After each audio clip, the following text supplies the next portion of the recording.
Bonsoir. Le président de la République a présenté au nom de la nation ses condoléances les plus attristées à la famille du regretté Serigne Mouhamadou Makhtar Laye, khalife général des Layènes, à toute la communauté layène ainsi qu'à la Oumma islamique. Que Dieu l'accueille à Firdaus.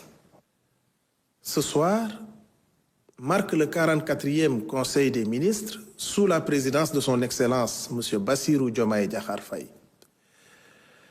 Le chef de l'État a tenu à saluer l'engagement constant et l'esprit d'équipe du gouvernement conduit par le Premier ministre M. Ousmane Sonko dans la mise en œuvre méthodique de notre projet commun, un Sénégal souverain, juste et prospère. Cette année de travail intense a consolidé les bases d'une transformation durable dans la paix et la solidarité nationale. Revenant sur la célébration historique du 65e anniversaire de l'indépendance de notre pays, le président de la République a magnifié le succès des festivités. Ces moments forts, marqués par une mobilisation exceptionnelle, ont été le reflet d'une unité nationale retrouvée et rehaussée par la présence fraternelle de plusieurs chefs d'État africains. Le chef de l'État a adressé ses vives félicitations à nos forces de défense et de sécurité, à notre vaillante jeunesse, aux artistes, ainsi qu'à toutes les forces vives de la nation pour leur contribution exemplaire à cet événement patriotique. Accordant une priorité absolue à la jeunesse et à la citoyenneté, le chef de l'État a ordonné l'accélération du programme national de promotion de la citoyenneté et la réforme du Conseil national de la jeunesse avant le 1er juillet 2025. Il a insisté sur le renforcement du lien armée-nation et de l'instruction civique dans les écoles, sur la multiplication des infrastructures socio-sportives et l'encadrement associatif, et sur une politique de jeunesse innovante ancrée dans nos valeurs et adaptée aux défis technologiques. Sur le plan sanitaire, le chef de l'État a exigé des mesures fortes pour répondre aux défis de la transformation de notre système de santé.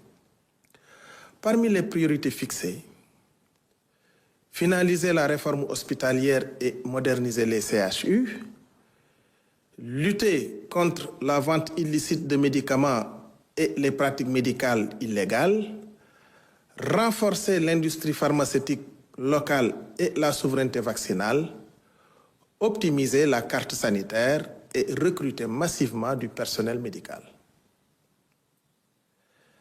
Par ailleurs, le ministre de la Santé produira un rapport trimestriel sur l'état du système de santé afin d'assurer un suivi rigoureux des progrès réalisés.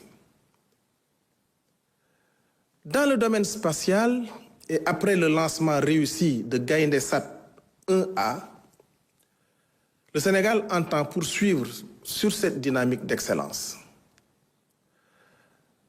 Le président de la République a ainsi instruit la finalisation d'une politique spatiale nationale intégrée à la vision Sénégal 2050 en étroite collaboration avec l'Agence sénégalaise d'études spatiales.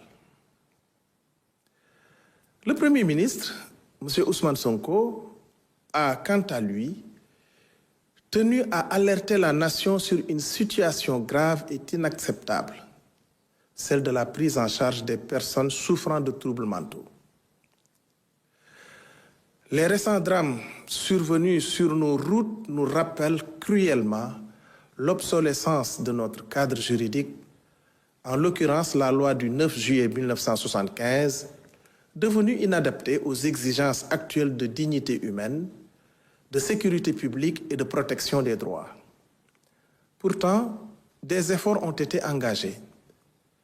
Le plan stratégique de santé mentale 2024-2028, doté de 17,9 milliards de francs CFA, vise un accès universel à des soins de qualité sans stigmatisation.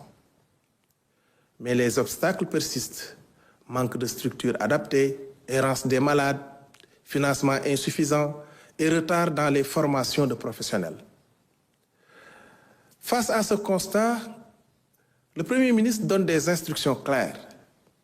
Premièrement, les ministres de la Santé, de la Justice et de l'Intérieur devront finaliser, avant le 30 août 2025, la réforme de la loi de 1975. Cette réforme devra notamment humaniser les conditions d'internement, simplifier la prise en charge des malades en errance et renforcer les capacités de structures spécialisées. Deuxièmement, le ministre de la Santé et de l'Action sociale lancera une vaste campagne de sensibilisation pour mobiliser les familles et les communautés, car la santé mentale est l'affaire de tous.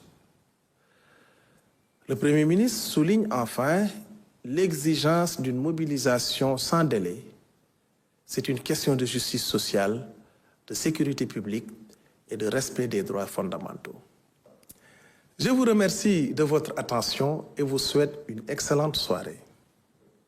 Voilà pour la lecture du communiqué du Conseil des ministres de ce mercredi.